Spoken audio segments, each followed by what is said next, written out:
दोस्तों, इंसान जैसा कर्म करता है वैसा ही फल प्राप्त होता है। आपने यह तो सुना ही होगा, जैसी करनी वैसी भरनी। मित्रों, जो जैसा कर्म करता है उसको वैसा ही फल प्राप्त होता है।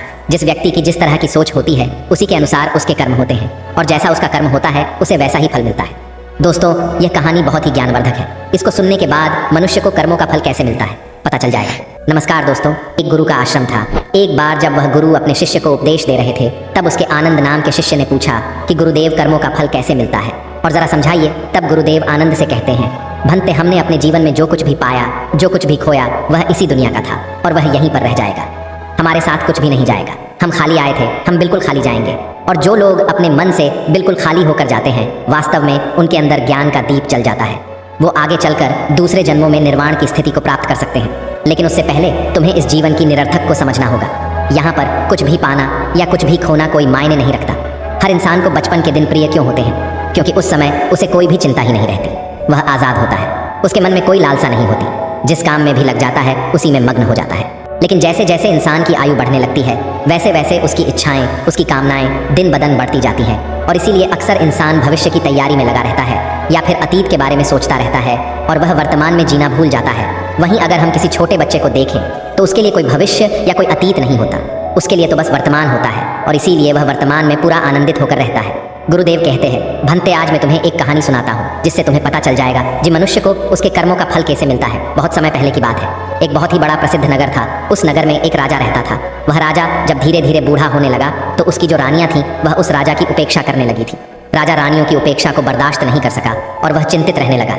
एक दिन उसने अपने वैद्य को बुलवाया और उस वैद्य से कहा कि हे वैद्य राज, क्या आप कोई इस तरह की दवाई को तैयार कर सकते हैं जो मेरी खोई हुई जवानी को वापस कर सके। उस वैद्य ने सोचा कि यह राजा तो बड़ा ही मूर्ख है। यह फिर से जवान होना चाहता है। यह जानता है कि इस संसार में व्यक्ति यदि एक बार बूढ़ा हो गया तो दोबारा वह जवान नहीं हो सकता है। और यह मुझसे कह रहा है कि मुझे ऐसी दवाई तैयार करके दो जिससे मेरी खोई हुई जवानी वापस आ जाए। यह राजा जब इतना मूर्ख है तो इससे धन निकलवाना कोई बुरी बात नहीं है। इसीलिए मैं कोई ऐसी तरकीब लगाता हूँ जिससे यह राजा मेरी ही चाल में फंस जाए। उस वैद्य के मन में राजा के प्रति जो भावना थी वह अच्छी नहीं थी। वह उससे धन लेना चाहता था और उस राजा की मूर्खता पर वह उसका राज्य पाठ भी हड़प करना चाहता था। उस वैद्य ने कहा कि राजन, दवा तो मैं तैयार कर सकता हूँ और उस दवा से मैं जानता हूँ कि आपको पूरी तरह से लाभ भी होगा। लेकिन इसके लिए मेरे द्वारा जो भी बातें हैं वह आपको स्वीकार कर करनी होगी और उसका आपको पालन भी करना होगा। राजा ने पूछा कि कौन सी बातें हैं। उस वैद्य ने कहा कि इसके लिए आपको करीब 8 महीने तक तहखाने में रहना होगा। राजा ने कहा कि किस लिए? वैद्य ने कहा कि यह दवा तभी अपना प्रभाव डाल पाएगी जहाँ पर सूर्य की किरण न पहुँच सके। तहखाना ऐसी जगह है जहाँ पर सूर्य की किरण नहीं पहुँच सकेगी और यह दवा तभी अपना प्रभाव कर पाएगी। वैद्य ने कहा कि आपको यदि जवान होना है, आप बुढ़ापे से छुटकारा पाना चाहते हैं, तो यह त्याग आपको करना होगा। वैद्य की बात सुनकर राजा ने कहा कि ठीक है वैद्य राज, मैं तहखाना बनवाने का आदेश देता हूँ। जब तक तहखाना तैयार होता है तब तक आप मेरे लिए दवाओं को तैयार कर दीजिए। राजा की बात को सुनकर वैद्य कहने लगा कि हे राजन, तहखाना तो आप तैयार करवाएंगे, लेकिन मेरी एक शर्त और भी है, वह भी आपको माननी होगी। उस तहखाने में आपको अकेले रहना होगा और आपके सेवक जो भी आप तक दवा और भोजन पहुंचाएंगे वह केवल तहखाने के दरवाजे पर ही रख करके वापस चले आएंगे। यदि आपको यह सारी चीजें मंजूर हो तो मैं दवा को तैयार करूं। राजा उस वैद्य की बात को सुनकर कि पूरी तरह से तैयार हो गया और मन ही मन राजा खुश हो रहा था कि मेरी जो खोई हुई जवानी है वह वापस आ जाएगी। और वैद्य मन में यह सोच रहा था कि यह राजा इतना मूर्ख है, मैं इससे काफी धन लूट लूंगा और इसके बाद इसके राज्य पर मेरा ही शासन हो जाएगा। क्योंकि राजा जब मेरे कहने के अनुसार तहखाने में चला जाएगा तो राज्य का जो भी कार्य है वह मेरे हिसाब से चलेगा। यही सोचकर उस वैद्य ने राजा को तहखाने में पहुंचा दिया और उसका उपचार करने का वह ढोंग करने लगा। उसने राजा से कहा कि हे राजन, अब कुछ ही दिनों के बाद आपका बूढ़ापा दूर होने वाला है और आपके स्वास्थ्य पर बहुत बड़ा प्रभाव पड़ने वाला है। अभी तक जो यह खाल आपकी लटकी हुई है, जो चेहरे पर आपकी झुर्रियां हैं, यह सब जाने लगेंगी और आपका शरीर बहुत ही बलशाली और एक जवान इंसान की तरह हो जाएगा। आपकी रानियां जब आपको देखेंगी तो एकाएक देख करके वह पहचान भी नहीं पाएंगी। इस तरह से परिवर्तन आपके शरीर में होगा। वह वैद्य अपनी इस तरह से चालाकी दिखा रहा था कि मानो वह स्वयं ही भगवान हो। उस वैद्य की बात को सुनकर राजा बड़ा प्रसन्न हुआ और कहने लगा कि हे वैद्य राज, हम तो यही चाहते हैं, यदि मेरी खोई हुई जवानी फिर से वापस हो जाए तो मैं तुम्हें मुंह मांगा इनाम दूंगा और इतना धन दूंगा कि तुम्हारी आने वाली पीढ़ियां भी मालामाल हो जाएंगी। एक तरफ तो वह वैद्य राजा को जवान बनाने का ढोंग करता रहा और दूसरी तरफ जंगल के रास्ते से एक सुरंग को खुदवा करके उस तहखाने से मिलवा दिया। इसके बाद वह किसी ऐसे व्यक्ति की तलाश करने लगा जो राजा का बिल्कुल हमशक्ल हो, जिसकी शक्ल राजा से मिलती जुलती हो, लेकिन वह व्यक्ति जवान होना चाहिए। एक दिन वैद्य जब जंगल के रास्ते से होकर जा रहा था तभी देखा कि नदी के तट पर स्नान करता हुआ एक व्यक्ति वैसा ही दिखाई दिया जैसा वह चाहता था। जिसकी शक्ल सूरत बिल्कुल उस राजा से मिल रही थी। वह जो वैद्य था वह उस व्यक्ति के पास पहुंचा और कहने लगा कि हे नौजवान, लगता है कि इस नगर में पहली बार आए हो और तुम कहाँ के रहने वाले हो। उस व्यक्ति ने कहा कि श्रीमान जी, आपने बिल्कुल ठीक पहचाना है, मैं इस नगर में पहली बार आया हूँ, लेकिन आप मुझसे यह सब क्यों पूछ रहे हो। वैद्य ने कहा कि मैं आपसे इसलिए पूछ रहा हूँ कि तुम मुझको अपना मित्र समझ लो। अगर तुम मेरा कहना मानोगे और मेरे काम के लिए तुम तैयार हो जाओगे तो मैं तुम्हें इस नगर का राजा बना सकता हूँ। वैद्य की बात को सुनकर वह जो युवक था वह आश्चर्यचकित हो गया। वह कहने लगा कि आप कैसी बातें कर रहे हो, क्या आपका दिमाग सही नहीं है। उस वैद्य ने कहा कि नहीं, मेरा दिमाग पूरी तरह से सही है और मैं इस राज्य का वैद्य हूँ। मेरा राजा पर बहुत बड़ा प्रभाव है, मैं जो चाहता हूँ वही कर सकता हूँ। उस व्यक्ति ने कहा कि यह तो बड़ी खुशी की बात है, जब आप इतने प्रभावशाली व्यक्ति हैं तो आप मुझे राजा बना सकते हैं, लेकिन राजा बनने के लिए मुझे क्या करना होगा। वैद्य ने कहा कि सिर्फ कुछ दिनों के लिए तुम्हें मेरे द्वारा बताया गए एक तहखाने में रहना होगा, लेकिन जैसे ही तुम तहखाने से जब बाहर आओगे तो सीधे राज सिंहासन पर जाकर के बैठ जाओगे और तुम इस राज्य के राजा बन जाओगे। वैद्य की बात को सुनकर के वह व्यक्ति कहने लगा, लेकिन ऐसे कैसे मैं राजमहल में जाकर सीधा राजा के सिंहासन पर बैठ जाऊं, मुझे तो यहाँ कोई जानता भी नहीं है। अगर किसी ने मुझे इस गुस्ताखी के लिए पहचान लिया और जेल के सलाखों में कैद कर दिया तो कौन मुझे बाहर निकालेगा। वह युवक थोड़ी देर के लिए तो डर गया था, लेकिन वैद्य ने जैसे तैसे उस व्यक्ति को इस काम के लिए मना लिया और कहा कि तुम बस मेरा कहना मानोगे तो कुछ ही समय में इस राज्य का राजा बन जाओगे। उस व्यक्ति ने कहा कि मुझे आपका यह प्रस्ताव स्वीकार है, बता दीजिए मुझे कितने दिनों तक इंतजार करना पड़ेगा। उस वैद्य ने कहा कि तुम्हें कुछ ही महीनों के लिए तहखाने में रहना होगा, इसके बाद तुम्हारा इंतजार खत्म हो जाएगा। बहुत कम समय में ही तुम्हारा इंतजार खत्म हो जाएगा, ज्यादा से ज्यादा 1-2 महीनों तक तुम्हें तहखाने में रहना होगा। इसके बाद मेरी जो भी योजना है उसी के अनुसार मैं अपना काम करूंगा। उस व्यक्ति ने कहा कि ठीक है, पास ही में एक गांव पड़ता है, उसी गांव के बाहर एक झोपड़ी है, वहीं पर मैं ठहरा हूँ। यदि आप चाहे तो किसी भी युवक को या खुद आकर के मुझे वहां से बुलवा सकते हैं। उस वैद्य ने कहा ठीक है। फिर वह वैद्य वहां से वापस आया और अपनी योजना को तेज कर दिया। एक रात की बात है कि उसने जो वह बूढ़ा राजा था उसके खाने में चुपके से जहर मिला दिया और उस जहर के कारण जब उस राजा की मृत्यु हो गई तो वह जो वैद्य था वह राजा की लाश को कंधे पर लाद करके सुरंग के रास्ते से बाहर निकल गया और जंगल में जाकर के एक बड़ा सा कुआं था, उसी में राजा की लाश को फेंक दी और फिर वही सुरंग के रास्ते उस व्यक्ति को उस तहखाने में ला करके वहां बिठा दिया और उसे कहने लगा कि तुम्हें यहाँ कुछ ही दिन जो भी कष्ट है वह सहना पड़ेगा। जैसे ही तुम्हारी दाढ़ी और मूछें बड़ी हो जाएंगी और फिर तुम एक राजा के जैसे दिखाई देने लगोगे, मैं तुम्हें इस तहखाने से बाहर निकाल करके सीधे राजभवन में पहुंचा दूंगा और तुम इस तरह से रहना कि जैसे बूढ़ापे से छुटकारा पाकर तुम नई तरह से जवान हुए हो। उस व्यक्ति ने कहा कि यदि मुझे किसी ने पहचान लिया तो क्या होगा। वैद्य बहुत ही चालाक था, उसने उस आदमी से कहा कि यह सब का तुम मुझ पर छोड़ दो, जो भी होगा मैं संभाल लूंगा। तुम्हें सिर्फ इतना करना है कि मैं जो भी कह रहा हूँ, जैसा भी कह रहा हूँ, उसी के अनुसार तुम्हें चलना है। उस व्यक्ति ने कहा ठीक है, आप जैसा कहेंगे या आप जैसा कह रहे हैं मैं वैसा ही करूंगा। इसके बाद वह वैद्य वहां से निकलकर के राज दरबार में पहुंचा और जो भी वहां पर मंत्री और सभासद थे उन सब के पास पहुंच करके कहा कि आप सभी के लिए एक बहुत खुशखबरी की बात है। मेरी दवाओं ने महाराज के ऊपर ऐसा असर किया है कि महाराज फिर से जवान हो गए हैं। कल वह महल में आएंगे और आप लोग उनके स्वागत के लिए तैयार रहना। फिर वहां के मंत्रीगण कहने लगे हम अपने राजा के नए रूप का भरपूर स्वागत करेंगे। फिर वहां से वैद्यराज सीधा रानियों के दरबार में पहुंच गया और वही बात उन दोनों रानियों से भी कही। इस बात को सुन के दोनों रानियां प्रसन्न हो गईं। उन्होंने वैद्य को बहुत सारा धन निकाल करके दिया। योजना के अनुसार अगले ही दिन वह वैद्य तहखाने से उस व्यक्ति को ला करके राजमहल के सिंहासन पर बिठा दिया। फिर उस नए राजा को सभी रानियां और वहां के मंत्री देख करके हैरान हो जाते हैं, क्योंकि वह राजा बिल्कुल एक युवा पुरुष दिखाई देने लगा था। फिर भी उनकी दोनों रानियां और उनके मंत्री इस बात से सहमत हो गईं कि यही उनके राजा है। इतना ही नहीं, उस वैद्य ने राजा बने युवक से यह भी कहा कि राजन, आपका जो पुराना नाम था वह आप बदल दीजिए, क्योंकि अब आपका शरीर भी नया हो गया है, इसलिए आपका नाम भी नया होना चाहिए। उस व्यक्ति ने कहा कि वैद्य जी, आपसे अच्छा नाम और कौन रख सकता है। जब आपने मुझे बूढ़ापे से जवान बना दिया है तो आप एक अच्छा सा नाम सोच करके रख दीजिए। फिर उस वैद्य ने जो भी नाम राजा का रखा वह सभी को पसंद आया और सभी ने उसकी सराहना की।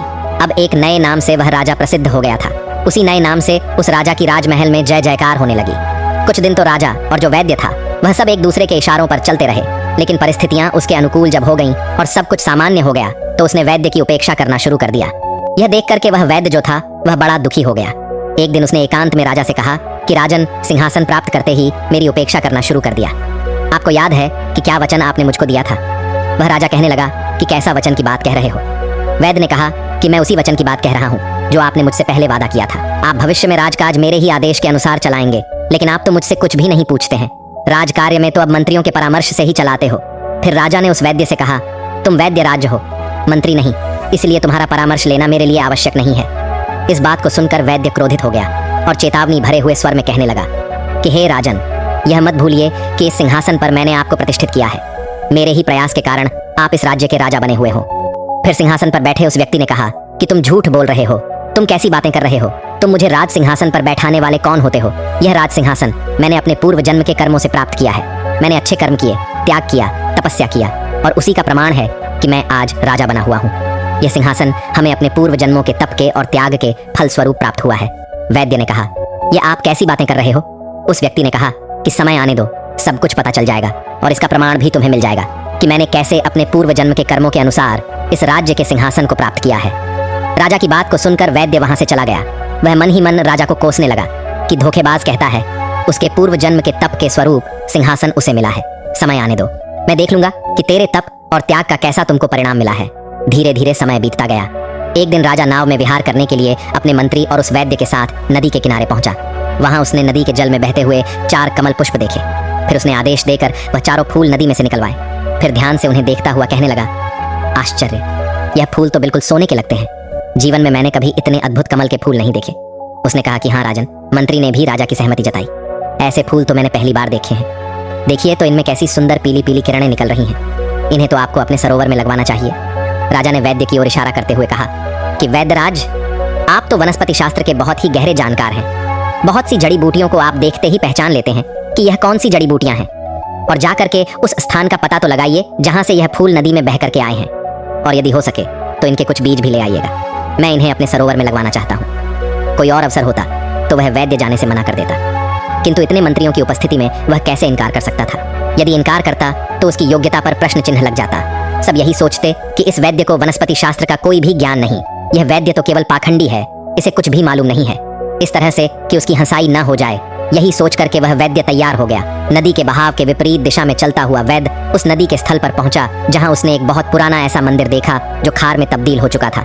उस मंदिर का अधिकतर जो हिस्सा था वह ध्वस्त हो चुका था। सिर्फ वही कक्ष कुछ अच्छी हालत में बचा हुआ था, जिसमें भगवान एक की मूर्ति थी। भगवान की मूर्ति को देख करके उस वैद्य ने भगवान को प्रणाम किया। फिर उससे कक्ष बाहर निकाल करके मंदिर के प्रांगण में पहुंचा और इधर उधर निगाह दौड़ाने लगा। तभी उसकी नजर एक बरगद के वृक्ष पर पहुंच गई।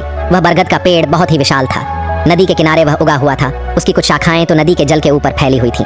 तभी उसकी नजर वृक्ष की एक शाखा पर लटके हुए एक मानव के कंकाल पर जाकर के अटक गई। नर कंकाल बरगद की एक मोटी सी शाखा पर लटका हुआ था। उसकी टांगे आकाश की ओर थीं और सिर नदी के जल से कुछ ऊपर था। फिर वह वैद्य उस नर कंकाल के समीप गया और वह सोचने लगा कि यह कैसा कंकाल है और किसका है, और क्यों विपरीत अवस्था में लटका हुआ है। क्या इसके उल्टा लटकने में कोई रहस्य छुपा हुआ है? वैद्य यह सब बातें सोच ही रहा था कि अचानक मौसम बदल गया। आकाश में काले घने बादल छा गए। हवा का प्रवाह तेज होने लगा। देखते ही देखते तेज आंधी के साथ घनघोर बरसात शुरू हो गई। बरसात में भीगने से बचने के लिए वह जो वैद्य था वह बरगद के मोटे तने के नीचे खड़ा हो गया। फिर एकाएक लटकती हुई उसकी नजर फिर उस कंकाल के ऊपर जाकर के टिक गई। बरसात की बूंदें जब उस कंकाल को भिगो रही थीं और तब उस कंकाल को स्पर्श करके वर्षा का जो जल था वह नदी में नीचे गिरता तो उससे स्वर्ण कमल पैदा हो जाते थे। यह देख करके वह वैद्य आश्चर्य में था। बारिश जब बंद हुई तो वह वैद्य लटकते हुए कंकाल को छूने का प्रयास किया। तभी अचानक नर कंकाल शाखा से अलग होकर के नदी के जल में जाकर के गिर गया और गहरे जल में जाकर के वह वहीं विलीन हो गया। वैद्य जब वापस लौटा तो आकर के उसने जो भी बात उसके साथ जो भी घटना हुई थी वह सब कुछ आकर के उस राजा को बता दी। सुनकर के राजा के चेहरे पर मुस्कान आ गई। उसने वैद्य से कहा कि वैद्यराज, जिस नर कंकाल को तुम देख करके आ रहे हो वह पूर्व जन्म में मेरा ही शरीर था। मैंने अपने पूर्व जन्म में उस बरगद के वृक्ष पर उल्टा लटक करके वर्षों तक भगवान की तपस्या करता रहा। मैं एक योगी था। तपस्या के दौरान ही मेरी मृत्यु हो गई थी।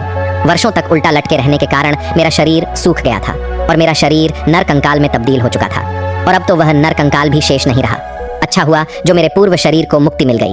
राजा की इन बातों को सुनकर उस वैद्य ने कहा, पर मेरी एक शिकायत अब भी है। आपसे मेरे प्रयासों से आप राजा बने और आप अभी भी मेरी उपेक्षा कर रहे हो। उस राजा ने कहा कि हे वैद्य राज, यही तो तुम्हारा भ्रम है। मैंने तुम्हें बताया तो है कि राज्य पद मुझे मेरे पूर्व के जन्म के कर्मों के फल के कारण मिला है। उस वैद्य ने कहा कि तो मेरे प्रयास का कोई मतलब नहीं है। राजा कहने लगा कि तुमने जितने काम किए सब अपने स्वार्थ के कारण ही किए हैं। मैं तो तुम्हारी कुछ बातों को भी जानता हूँ जिनके कारण मैं तुम्हें सूली पर भी चढ़ा सकता हूँ, लेकिन मैं ऐसा नहीं करूंगा, क्योंकि तुमने मेरे साथ जो भी किया है और किसी के साथ जो भी किया है उसका फल तो तुम्हें ईश्वर देगा। यह सुनकर के वैद्य जो था वह भय से कांपने लगा। राजा ने जब उसे कांपते हुए देखा तो वह कहने लगा कि डरने की कोई बात नहीं है। विश्वास रखो कि मैं तुम्हें सूली पर लटकाने का आदेश नहीं दूंगा, क्योंकि मैं जानता हूँ जन्म मरण हानि लाभ यह सब कुछ भगवान की इच्छा से ही होता है। अपने पूर्व जन्म के कर्मों का फल मैं इस जीवन में राजा बनकर के भोग रहा हूँ। तुम अपने कुछ कर्मों का फल अगले जन्म में भोगोगे। इस जन्म में ही तुम्हारे जो लोभ है उसका फल तुम्हें भोगना पड़ेगा। अब जाओ, तुम उस दिन का इंतजार करो कि जब तुम्हें तुम्हारे कर्मों का फल लौट करके तुमको मिलेगा। उस राजा की इन बातों को सुनकर कि वह वैद्य बड़ा उदास हुआ और वहां से चला गया और अपने घर में जाकर के पलंग पर लेट गया। समय बीतता रहा, राजा का कहा हुआ सही हो गया। कुछ महीनों के बाद वह जो वैद्य था वह जंगल में जड़ी बूटियां ढूंढने के लिए गया। संयोग से वह उसी कुएं के पास पहुंच गया जहां उसने उस वृद्ध राजा की लाश को कुएं में फेंका था। उस कुएं में अब एक ऐसी ही झाड़ी उगाई थी जिसकी टहनियां कुएं के बाहर तक फैली हुई थीं। उन टहनियों में पीले रंग के सुंदर फूल खिले हुए थे। वैद्य उन फूलों को देखकर उन पर मंत्रमुग्ध हो गया और उनको तोड़ने के लिए वह अपने आप को रोक ना सका। वह कुएं के पास जैसे पहुंचा और नीचे झुककर के जैसे ही फूल तोड़ने का प्रयास करने लगा, एकाएक उसका पैर फिसला और वह उसी कुएं में जाकर के गिर गया। वैद्य ने सहायता के लिए बहुत ही आवाज लगाई, लेकिन उस सुनसान घने जंगल में उसकी आवाज कोई नहीं सुन सका। उसे बचाने के लिए कोई भी नहीं आया। मित्रों, वही परिणाम हुआ। भूखा प्यासा वैद्य उस कुएं में तड़प तड़प करके मर गया।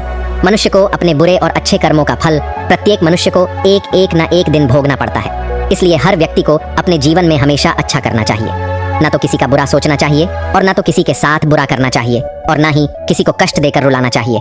जो मनुष्य अपने जीवन में एक सच्चा व्यक्ति बनकर के रहता है, हमेशा उसी की जीत होती है। मनुष्य को सत्कर्म करना चाहिए।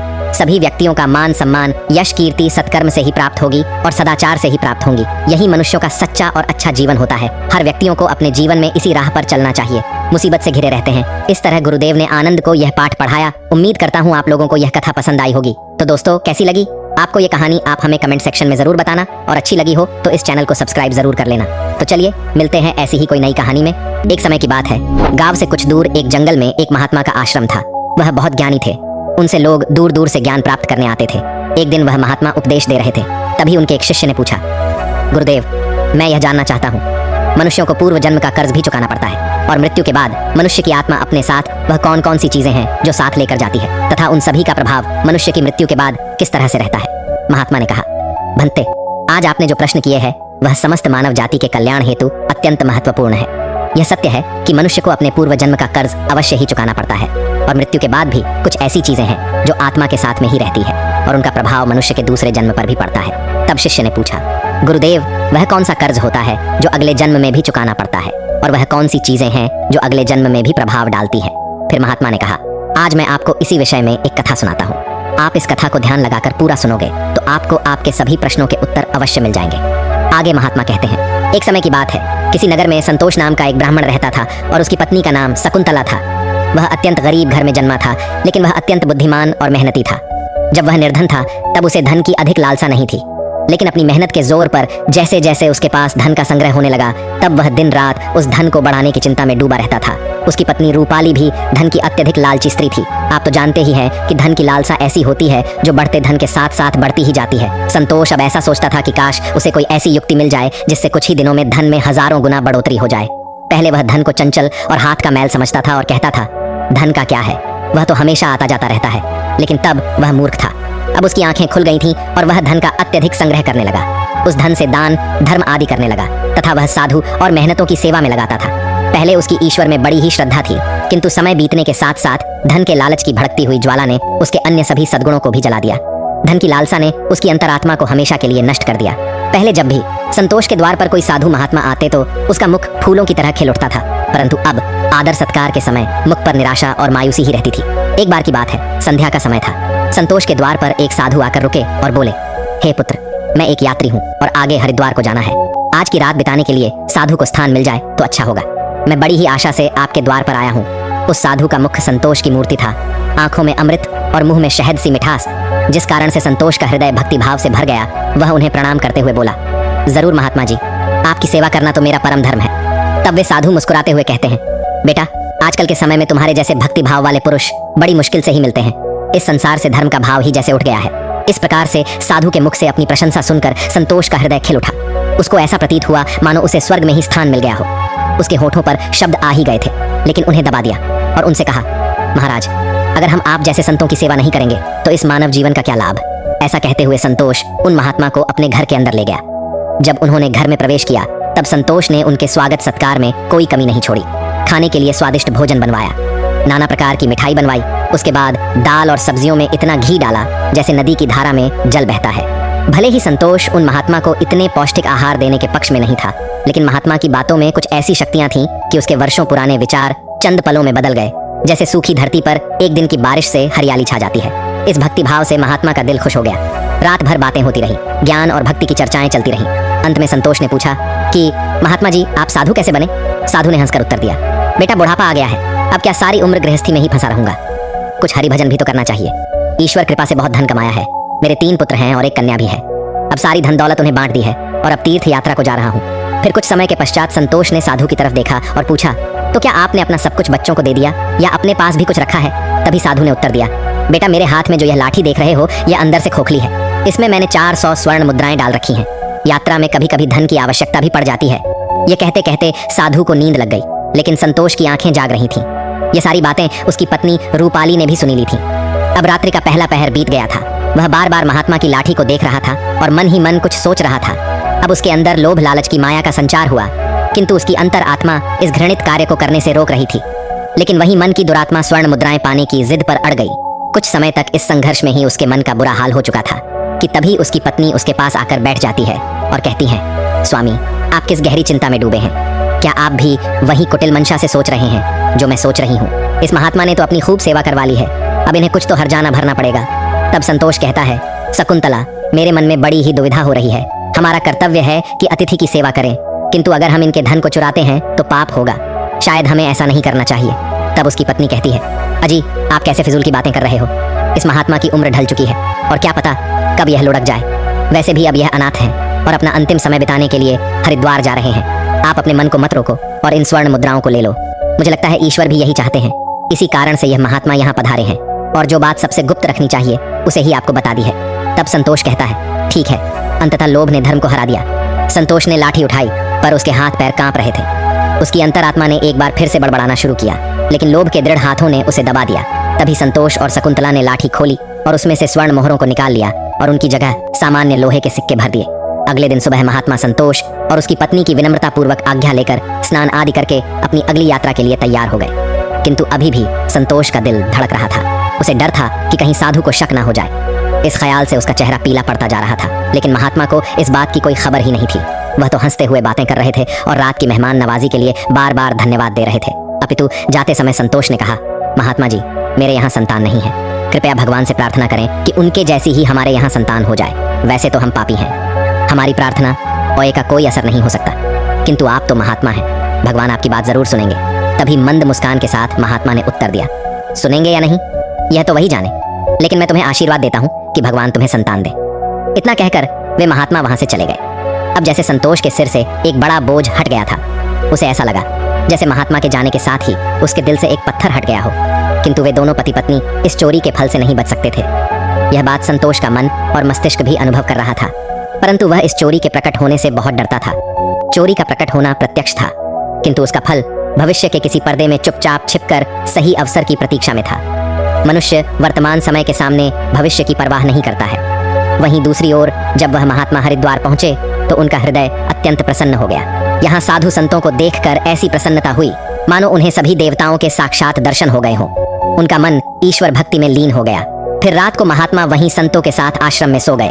फिर अगले दिन स्नान करके उन्होंने उस मंदिर के मुख्य रसोइये को बुलाकर कहा, मैं यहाँ श्रद्धा हेतु आने वाले सभी यात्रियों के लिए अन्नदान करना चाहता हूँ।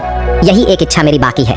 कृपया आप हमें बताएं कि सभी लोगों के भोजन निवास और वस्त्र दान के लिए कितना खर्च हो सकता है।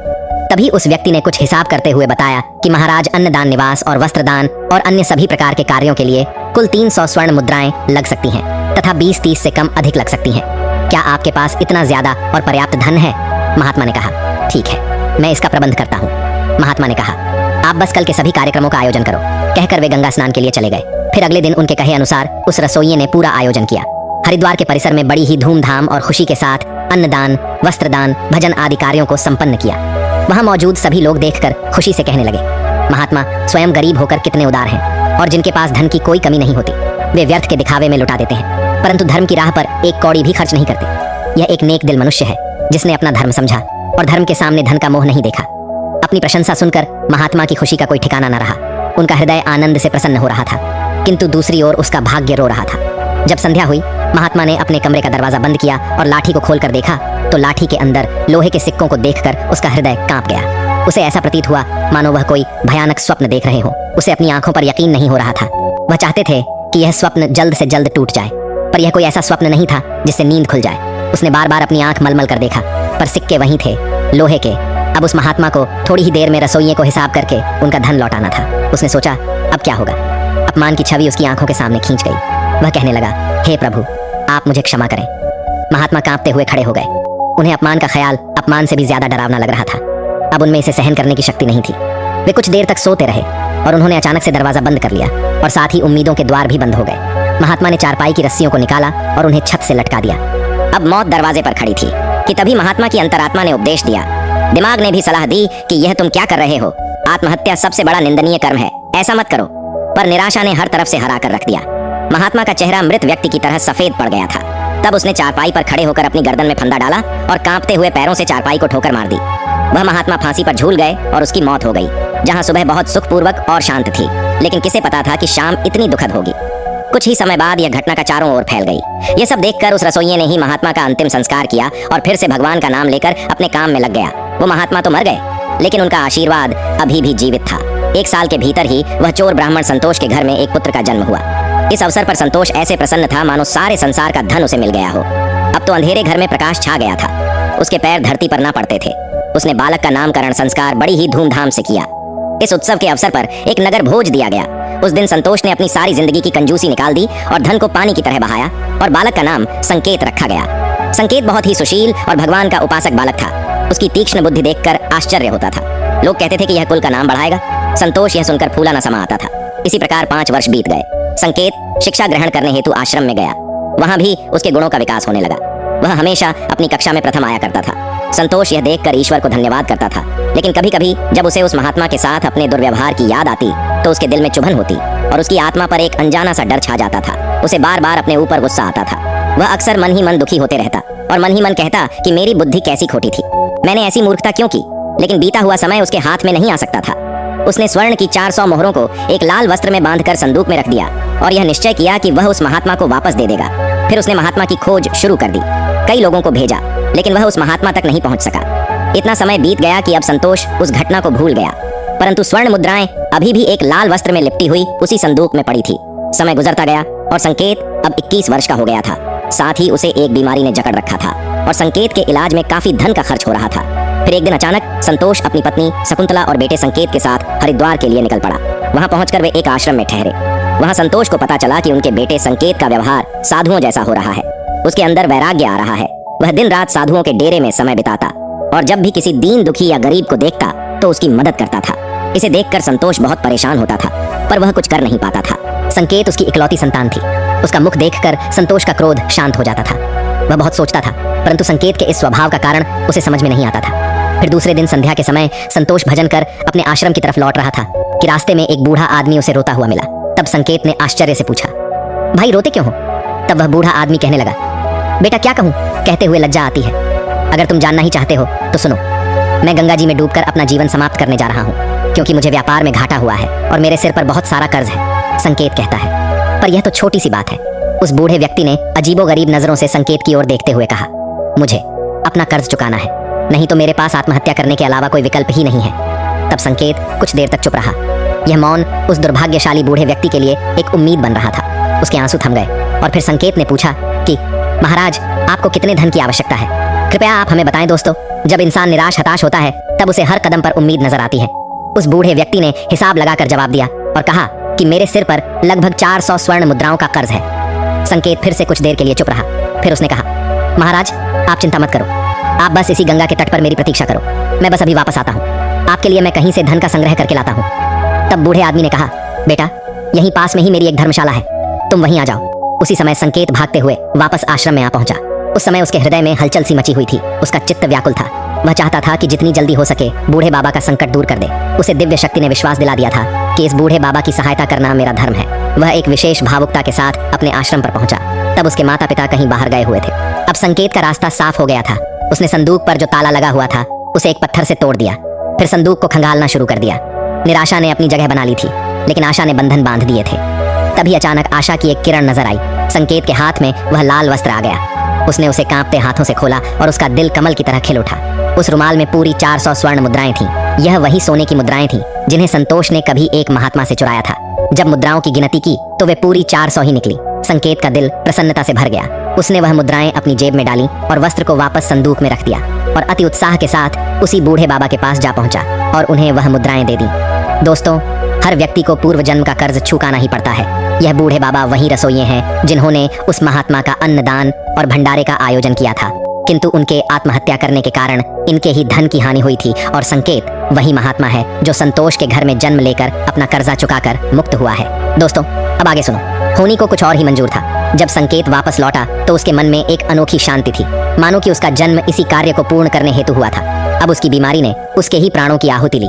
वहीं जब दूसरे दिन सुबह यह बात संतोष और शकुंतला को पता चली कि उनका पुत्र मृत्यु को प्राप्त हो चुका है, तो इस दुख के कारण उनका हृदय अत्यंत पीड़ा से भर गया और निराशा के साथ उन्होंने भी अपने प्राणों को त्याग दिया। जब उन तीनों की मृत्यु हुई तो उसी रसोइये ने उनका अंतिम संस्कार किया। जब उन तीनों की आत्माओं को यमराज के दरबार में लाया गया, तब यमराज ने संकेत को स्वर्ग में भेज दिया।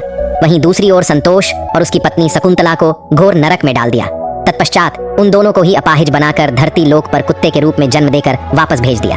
दोस्तों, जो भी मनुष्य अपने जीवन में कर्ज नहीं चुकाते हैं, उन्हें जन्म जन्मांतर तक कष्ट भोगने पड़ते हैं। इसीलिए मनुष्य को किसी भी प्रकार के एहसान और कर्ज को चुकता करना चाहिए। दोस्तों, महात्मा आगे कहते हैं, हे भंते, आपके दूसरे प्रश्न के अनुसार मृत्यु के पश्चात भी 5 ऐसी चीजें हैं जो शरीर का साथ नहीं छोड़ती हैं और मृत्यु के पश्चात भी उस आत्मा के साथ ही रह जाती। यानी मृत्यु के पश्चात जब आत्मा दूसरे शरीर में प्रवेश करती है तो यह चीजें आत्मा के साथ उस नए शरीर में प्रवेश कर जाती हैं। कामना वह पहली चीज है जो मनुष्य की मृत्यु के साथ ही रहती है और अगले जन्म में भी उसके साथ रह जाती है। दूसरी है कर्म। मनुष्य इस जीवन में पुण्य कर्म और अच्छे कर्म करता है तो अगले जन्म में भी उस मनुष्य को सुख शांति और समृद्धि की प्राप्ति होती है। तीसरी है वासना। वासना भी कामना का ही एक प्रकार है। वासना एक ऐसी चीज मानी जाती है जिसका कोई भी अंत नहीं है। मृत्यु की चौखट पर आए हुए लोग भी वासना से मुक्त नहीं हो पाते हैं। इस सांसारिक सुख की चाहत और काम की इच्छा वासना कहलाती है। मन की शांति और ज्ञान ही एकमात्र वस्तु है जो वासना से मुक्ति दिलवा सकती है। चौथी है स्मृति या ज्ञान। बुद्धिमान मनुष्य हमेशा ही बुद्धिमान और विवेकशील रहते हैं, जिस कारण से उन्हें जल्दी मुक्ति की प्राप्ति होती है। और पांचवी बात है कर्ज। यह एक ऐसी चीज है जो मनुष्य के मरने के बाद भी उसका पीछा नहीं छोड़ती है। अगर किसी से कर्ज लिया है तो उसे मरने से पहले जरूर छू देना चाहिए। लिया गया कर्ज और दिया गया कर्ज जन्म जन्मांतर तक उस मनुष्य के साथ ही रहता है। अगर कोई मनुष्य कर्ज लेकर मरता है तो उसका कर्ज परलोक में वापस मांगा जाता है, साथ ही उसे अपने कर्ज की सजा भी दी जाती है। इतना ही नहीं, पुनर्जन्म में उस कर्ज के भरण के तौर पर उस मनुष्य के शरीर के किसी भी हिस्से को अपंग या अपाहिज बना दिया जाता है। अगले मिलने वाले जन्म में भी वो व्यक्ति सुख सुविधाओं से दूर रहता है और हमेशा अपने जीवन में असफल रह जाता है। तो दोस्तों, कैसी लगी आपको ये कहानी? आप हमें कमेंट सेक्शन में जरूर बताना, और अच्छी लगी हो तो इस चैनल को सब्सक्राइब जरूर कर लेना। तो चलिए मिलते हैं ऐसी ही कोई नई कहानी में। तब तक के लिए अपना ख्याल रखें। धन्यवाद और नमो बुद्धाय।